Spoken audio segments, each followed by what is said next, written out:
반갑습니다. 9월 5일 토요일 큐티 스케치 시간입니다. 오늘 본문은 예레미야 28장 1절부터 17절까지의 말씀입니다. 오늘 본문은 이렇게 시작합니다. 그의 곧 유다 왕 시드기야가 다스리기 시작한 지 4년 다섯째 달 기브온 앗술의 아들 선지자 하나냐가 여호와의 성전에서 제사장들과 모든 백성이 보는 앞에서 내게 말하여 이르되 만군의 여호와 이스라엘의 하나님이 이같이 일러 말씀하시기를 내가 바벨론의 왕의 멍에를 꺾었느니라. 내가 바벨론의 왕 느부갓네살이 이곳에서 빼앗아 바벨론으로 옮겨간 여호와의 성전 모든 기구를 2년 안에 다시 이곳으로 되돌려 오리라. 내가 또 유다의 왕 여호야김의 아들 여고니아와 바벨론으로 간 유다 모든 포로를 다시 이곳으로 돌아오게 하리니 이는 내가 바벨론의 왕의 멍에를 꺾을 것임이라. 여호와의 말씀이니라 하니라. 오늘은 27장 어제 본문의 내용과 연결이 되는 내용입니다. 이제 성전 기구들이 돌아올 것이다. 그리고 우리의 아들들이 그곳에 포로로 끌려갔는데 1차 포로는 귀족 포로들, 좀 유능한 사람들을 뽑아서 데려갔습니다. 근데 그들이 이제 2년 안에 돌아올 것이다. 지금 시드기야 왕이 유다의 마지막 왕인데 그가 이제 다스린 지 4년 하고 5개월입니까? 4년 5개월이 됐어요. 4년 5개월. 그때 이 기브온 앗술의 아들 하나냐가 지금 예언을 하고 있어요. 제사장 계열입니다. 제사장. 이 아버지가 제사장 앗술이에요. 앗술, 기브온 출신. 이게 이 베냐민 지파입니다. 베냐민 지파. 예레미야도 베냐민 지파인데 같은 지파 소속이에요. 그 출신이 비슷하고 배경이 비슷해요. 이력이 비슷합니다. 오늘로 따지면 뭐 예를 들어 이제 제사장이면 오늘로 따지면 어떤 이 훈련을 받고 출신이 이 목사 집안 그리고 신학대학원을 다니는 같은 신학대학원을 나오는 이력이 좀 비슷해요. 말하자면 분명히 비슷하게 출발한 그런 사람이라 이 말입니다. 그런데 하나냐는 지금 이제 오늘 본문을 읽을 때는 거짓 예언자로 이제 판명이 났어요. 어떤 이야기를 했느냐? 하나님이 예레미야를 통해서 하신 말씀과 대치되는 말씀. 2년 안에 돌아온다. 성전 기구들이 돌아올 것이다. 예레미야는 어제 본문에 뭐라고 했습니까? 아니다. 남아있는 성전 기둥들, 중요한 기둥들, 야긴과 보아스와 같은 그런 기둥들 있잖아요. 예루살렘 성전 앞에 세워진 그런 것들, 성전 기구들을 더 많이 가져갈 것이다. 이렇게 이야기를 합니다. 그리고 70년을 기다려야 된다. 이렇게 이야기를 하는데 오늘 하나냐는 백성들이 정말 듣기를 원하는 사이다 발언을 합니다. 이 왕족 출신, 귀족 출신들이 그 어머니 아버지가 얼마나 그 자녀들이 거기에 끌려갔는데 기다리겠어요. 2년 안에 온다 그러니까 얼마나 좋아했겠습니까? 그리고 모든 백성들이 원했던 바예요. 희망의 메시지, 긍정의 아이콘. 누가 등장했느냐? 신예와 같이 그래도 그 배경과 출신이 좋은, 이력이 좋은 그런 하나냐라고 하는 선지자가 등장합니다. 아마 젊었던 것 같아요. 예레미야보다 더 젊지 않았나 추측해 봅니다만은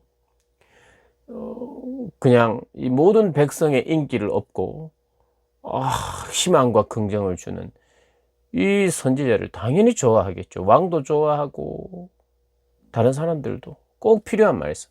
자녀들도 돌아오고 성전 기구들도 돌아오고 우리는 해방이 될 것이다. 우리는 구원을 받을 것이다. 그리고 구원 예언자, 희망 예언자, 희망의 아이콘, 소망의 아이콘 하나냐가 등장을 합니다. 근데 어제 본문하고 똑같아요. 아니다. 망한다. 아마 선지자 이 하나냐는 굉장히 확신을 가지고 일었었을 거예요. 확신을 가지고 전했을 것입니다. 그리고 호응도 너무 좋았을 거예요. 아마 백성들이 아멘 아멘 했던 것 같아요. 그리고 그 이야기를 들었던 예레미야도 아멘 했어요. 정말 원하는 바예요. 예레미야조차도 원하는 바예요. 그러나 예레미야는 정말 그러게 되기를 원하지만, 그런 의미에서 아멘이지만 아니다. 아니다. 이렇게 이야기해요. 그러자 하나냐가 또 박력 있는 모습도 보여줍니다. 확신도 가졌어요. 그리고 백성이 듣기를 원하는 사이다 발언을 합니다. 거기에다가 박력도 있어요. 어떻게 하느냐 하면, 예레미야 목에 걸려있던 멍에, 예레미야는 상징 행동을 하면서 말을 하면서 예레미야가 이 예언을 전했어요. 우리 목을 이렇게 목에다 멍에를 걸고, 하나님이 이렇게 멍에를 메고 네가 가서 전하라는 거예요. 이렇게 된다. 이 멍에를 그런데 계속 메고 있어야 된다. 지고 살아야 된다. 항복해야 된다. 그리고 항복하지 않으면 더 전염병과 기근과 칼이 우리를 더 괴롭힐 것이다. 이렇게 예언을 했단 말이에요. 그러니까 그 목에 멍에를 걸고 있어요. 근데 하나냐가 어떻게 하느냐? 그 목에 멍에를 박력 있게 그냥 꺾어버려요. 하나님께서 꺾으셨다.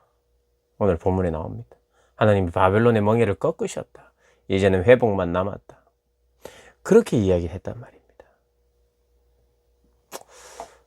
이 백성들에게 있어서는 굉장히 중요한 주제예요. 이 시대에 포로로 살아가고 포로로 많이 끌려간 이 시대에 본국에 남아있지만, 과연 바벨론이 어떻게 될 것인가? 우리를 더 괴롭히고 압제할 것인가? 아니면 해방될 것인가? 우리의 멍에는 언제까지 메어야 되는가? 바벨론은 언제 망하는가? 우리는 언제 바벨론으로부터 해방을 얻겠는가? 이건 굉장히 중요한 주제예요. 여러분, 우리에게 요즘 굉장히 중요한 주제가 뭡니까? 코로나 감염 확진자가 몇 명이나 됐는지 늘 살펴보죠. 그래도 오늘은 몇 명인지 중요한 주제예요. 오늘 몇 명인지 알고 싶은 게 우리의 목표는 아니죠.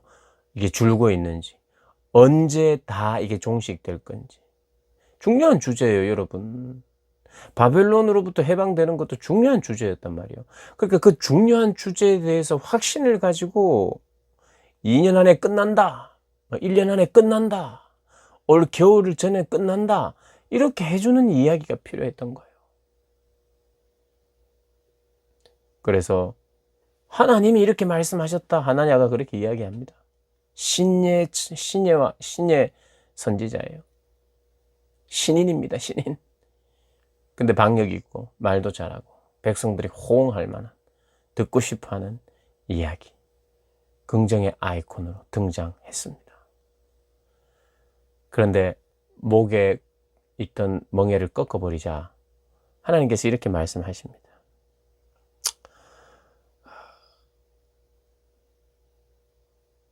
13절에 너는 가서 하나냐에게 말하여 이르기를, 여호와의 말씀에 네가 나무 멍에들을 꺾었으나 그 대신 쇠 멍에들을 만들었느니라. 하나님은 더 크게, 더 큰 고난과 아픔과 압제가 있을 것이다. 하나님이 주신 멍에를 쓰지 않고 있으면, 이젠 됐지 않습니까 하고 내가 꺾어버리면, 하나님은 더 쇠로 만든 것으로 더 힘들어지게. 이스라엘 백성들이 더 힘들어졌어요. 2차, 3차. 더 힘들고, 3차 포로는요, 완전히 노예처럼 그렇게 포로가 되어버렸습니다. 그런데 오늘 메시지, 하나냐가 그렇게 박력 있게 시원하게 말하고 나서 그가 그런 예언을 한 지 2달 만에 죽습니다. 하나님께서 처리하는 거예요. 거짓 선지자들을 내몰았습니다. 근데 오늘 좀 중요한 말이 있어요. 우리가 꼭 알아야 되는 거예요. 8절을 보면 예레미야가 이런 이야기를 합니다. 나와 너 이전의 선지자들이 예로부터 많은 땅들과 큰 나라들에 대하여 전쟁과 재앙과 전염병을 예언하였느니라. 예로부터 예언했다는 거예요. 예로부터 심판에 대해서 경고를 했다는 거예요. 선지자들이 예로부터, 이스라엘 백성들이 처음 듣는 생소한 내용이 아니에요. 무슨 말이야? 왜 우리에게 심판이 있단 말이야? 전쟁에서 지다니 무슨 말이야? 갑자기 예레미야가 뜬금없이 한 이야기가 아니라 하나님이 보낸 선지자들이 계속해서 예로부터 해왔단 말이에요. 너희들이 불순종하면 심판을 받는다. 계속해서 했던 이야기예요. 그러니까 이스라엘 백성들에게는 너무 상황에 안 맞아 가지고 그 이야기를 안 듣는 게 아니라 늘 들어왔던 이야기예요. 그러나 듣기 싫은 이야기예요. 그래서 선지자들을 핍박하고 거절했어요. 그러나 참된 선지자들의 말대로 되고 있었어요. 백성들은요, 참된 말, 하나님의 말씀에 대해서 알고 있었어요. 어떤 면에서는 전혀 생소하고 그런 게 아니라 알고 있었고 듣기 싫은 거였어요. 예로부터 그랬다는 거예요. 예로부터 선지자들의 말, 그러니까 전혀 생소한 이야기가 아니었습니다. 예레미야가 처음 했던 이야기 아니에요. 예레미야도 예전에 했던 이야기, 그 전에 선지자들도 공통적으로 다른 선지자들도 이런 이야기들을 해왔다는 거예요. 백성들도 압니다. 그러나 그게 싫은 거예요. 그 싫은 마음에 하나님이라고 이름하는 하나님이 말했어요. 저한테. 저는 신인 선지자인데 젊은 선지자인데 이게 더 하나님의 말씀 맞는 것 같아요 하면서 백성들의 마음에 합한 그런 이야기를 하자 백성들이 호응을 했겠죠. 당연히 좋아했겠죠. 그런데 2달 만에 그가 죽고요. 하나님의 말씀이 그렇게 잠시 잠깐 희망을 줄 뿐이에요. 2달 정도. 가짜는 그게 진짜 희망이 아니에요.